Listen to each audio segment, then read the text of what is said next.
Ազգային ժողովի մեծարգո փոխնախագահ, հարգելի գործընկերներ, ընդհանուր առմամբ պարբերաբար մեր ընդդիմադիր գործընկերները շատ են սիրում խոսել ինքնությունից ու նաև այս խմբակցությունում կամ պատգամավորներ, ովքեր սիրում են խոսել կոռուպցիայից։ Ինչպես գիտեք, ես էլ երեք սկսել էի որոշակի օլիգարխների վերապատրաստման դասընթաց ու խոստացել էի, որ հաջորդ դասընթացը լինելու է մաթեմատիկական բովանդակությամբ առնվազն, ու այսօր փորձենք բացատրել մեր սիրելի ընդդիմադիր գործընկերներին, ավելի ճիշտ 3 օլիգարխներին հայտնի, որոնք ինտելեկտով առանձնապես չեն փայլում, հույս ունենալով, որ նրանց խմբակցությունները, գործընկերները նրանց կփոխանցեն նաև այս ամեն ինչի տեսանյութերը։ Ուրեմն մեր ընդդիմադիր գործընկերները մեկ-մեկ մեզ գալի ասում են. «Այ պարգևավճար, այ հավելավճար, այ աշխատավարձ, այսօր կփորձենք խոսել առհասարակ աշխատավարձերի ու երբ որ փորձում են դա նույնականացնել կոռուպցիայի հետ այդ մասին»։ Ուրեմն սիրելի քաղաքացիներ, 2008 թվականին եղել է այն թվականը, երբ որ Ռոբերտ Քոչարյանի ամսական աշխատավարձը եղել է ամենաբարձրը իր մնացած տարիների համեմատ, աստիճանաբար բարձրացել է ամբողջ պետական համակարգին։ Եվ ահա 2008 թվականին Ռոբերտ Քոչարյանի աշխատավարձը եղել է 400,000 դրամ։ 400,000 դրամ։ Այդ նույն թվականի դոլարային ինդեքսով, դոլարի փոխարժեքով դա եղել է $1310։ Մարդը ամսական որպես նախագահ ստացել է $1310։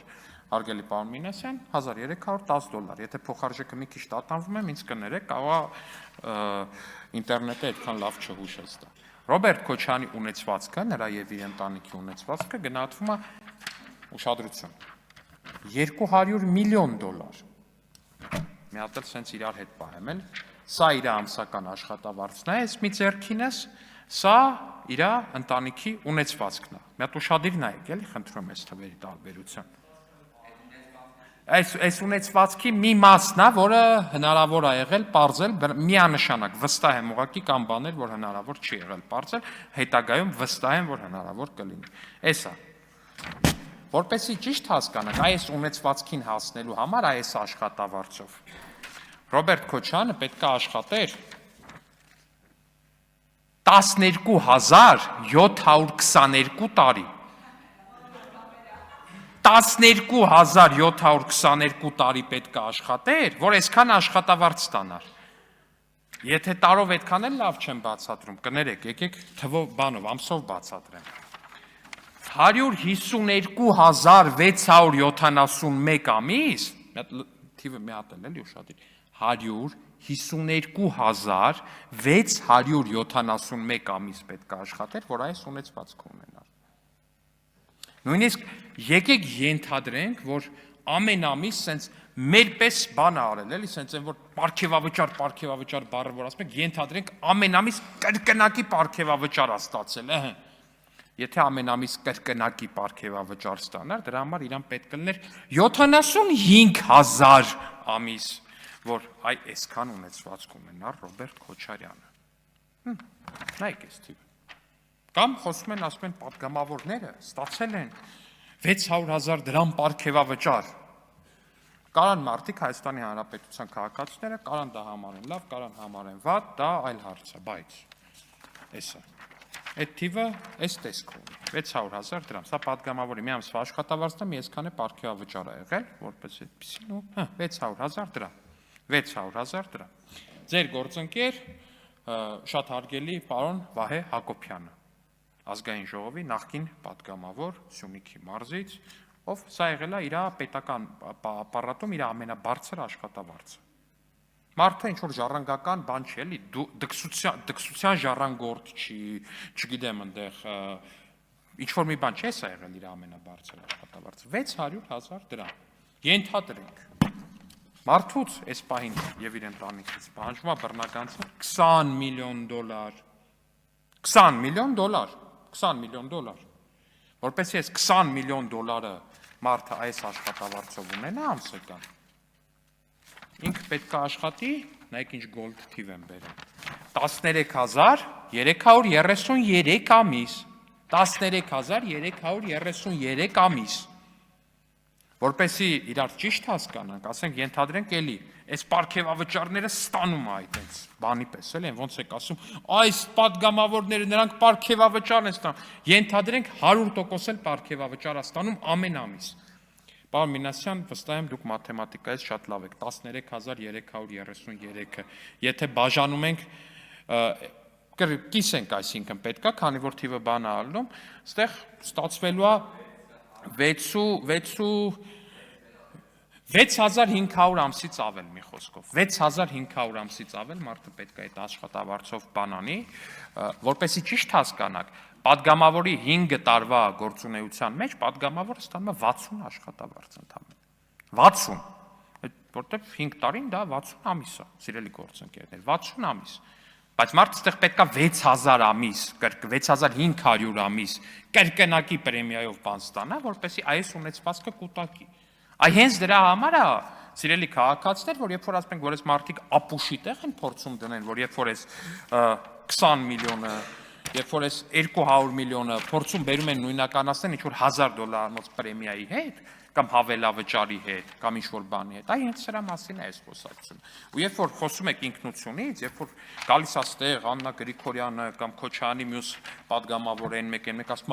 Արարատը մեր ինքնությունն է, Արարատը չի ձեր ինքնությունը, էսա ձեր ինքնությունը, էսա, $200 միլիոն։ Որ պահին Ռոբերտ Քոչարյանը չունենա $200 միլիոն, Աննա Գրիգորյանը չի լինելու Ռոբերտ Քոչարյանի կողքին։ Որ պահին Ռոբերտ Քոչարյանից այս բռնագանձումը դատանի վճռով մտնի ուժի մեջ, սա քաղաքական կանխատեսում է։ Որ պահին այս պահանջը Ռոբերտ Քոչարյանից մտնի ուժի մեջ ու սա բռնագանձվի քաղաքացիներին, Հայաստանի Հանրապետության քաղաքացիներին, դա այդ պահից սկսած Աննա Գրիգորյանը չի լինելու Ռոբերտ Քոչարյանի կողքին։ Ու դա առավել քան մեծ փաստ է, առավել քան հստակ փաստ է։ Բայց այնուամենայնիվ, վերադառնալով թեմային, սիրելի ընկերներ, բոլորիս համար ակնհայտ է, թե ինչ եք դուք փորձում անել, բոլորիս համար խիստ տեսանելի է այն երանգները, որոնք որ դուք եք փորձում անել, ու ես կարծում եմ, որ դուք արդեն ժամանակն է, պարոն Մինասյան, հարգարժան պարոն Մինասյան, որ այդ դրոշները ձեր դիմացից հանեք, որովհետև սրանից մոտ 2-3 տարի առաջ դուք այս ամբիոնից ձեր քաղաքական խմբակցությունը, ազգային ժողովի խմբակցությունը այս ամբիոնից հայտարարում էր հետևյալը. առանց Լեռնային Ղարաբաղի չկա Հայաստանի Հանրապետություն։ Դուք Լեռնային Ղարաբաղում իշխանությունը զավթեցիք եւ լուծարեցիք Լեռնային Ղարաբաղը, չկա հաստատի ձեր ստորագրությամբ Լեռնային Ղարաբաղ, բայց դուք այսօր եկել եք քարոզարշավի եք մասնակցում, քաղաքացիների հետ հանդիպումներ եք անում, սոցիալական հարցեր եք բարձրացնում, կրթավճարի հարցեր եք բարձրացնում, բականերեք 1980-ից ուրացաք, հա։ Ուրացաք այդ դրոշները, որ ձեր առաջ դրած էր։ Մոռացաք, թե այն ժամանակ էիք ուրանում, թե այն ժամանակ էիք ստում Հայաստանի Հանրապետության քաղաքացիներից։ Ես գիտեմ իրականում ինչա տեղի ունեցել։ Սիրելի քաղաքացիներ, ես ձեզ հիմա իրականությունը պատմում եմ։ Մարդիկ գնացել են, հարցում են արել սոցիոլոգիական ու տեսել են, որ Հայաստանի Հանրապետության քաղաքացիների 80 եւ ավել տոկոսը ասում են, որ այո, Ղարաբաղյան շարժումը փակված է եւ այն շարունակել չի կարելի։ Ու ելնելով իրանց առաջնորդի Ռոբերտ Քոչարյանի մերկանտիլ բնույթից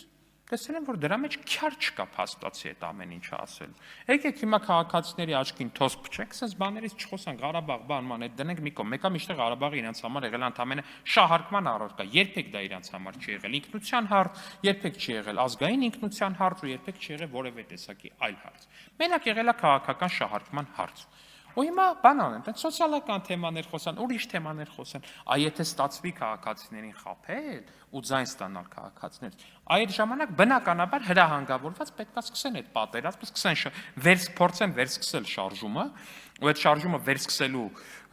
շրջանակներում հրահրեն պատերազմ ու Հայաստանի Հանրապետությունը տանեն անկախության կորստի։ Բայց այստեղից էլ Քրիստինե Վարդանը, որ ասում էր ով կուզի իշխանություն լինի, այսպիսի պայմաններում, այսպես այնպես, նախ բոլորն էլ կուզեն, որտեղ հաստատված է խաղաղություն։ Երկրորդը, որ ասում եք ձեր օրոք եղել է 2, 3, 4, 5 պատերազմ, մեր օրոք պատերազմ չի եղել, սիրելի քաղաքացիներ, Հայաստանի Հանրապետության սիրելի քաղաքացիներ։ Այդ խաղաղ տարիներին, քանի օր եք դուք առավոտը իբր խաղաղ տարիներին վեր կացել են լուրով, որ սահմանին հակառակորդի կրակոցից զինվորա զոհվել։ Քանի օր է եղել այդպիսի, քանի 100 օր է եղել այդպիսի։ Դա նրա մասին է, որ պատերազմը երբեք էլ դադարած չի եղել։ պատերազմը դադարել է սրանից 2 եւ ավելի տարի առաջ, ու 2 եւ ավելի տարի է, ինչ մենք սահմանին զոհ չունենք։ Միջև այդ մշտապես եղել է պատերազմ։ Ակտիվ ֆազայով, դանդաղ ֆազայով, միջին ֆազայով, այս մի ֆազայով։ Մշտապես եղել է պատերազմ։ Հիմա խաղաղություն է։ Ու այս մարդիկ ուզում են այդ խաղաղությունը ձեզնից գողանալ։ Թույլ չտաք դա։